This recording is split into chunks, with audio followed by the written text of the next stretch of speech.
Hi, this is ZTE Blade A73 and I'll show you how to turn on and turn off always on display option on this device.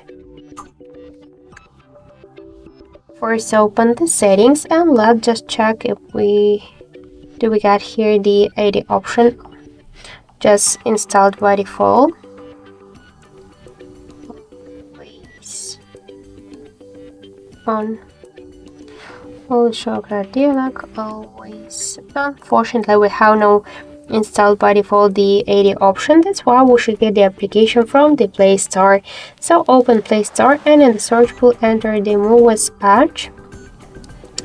And now we should get this first application. So tap the install button and wait a couple of seconds.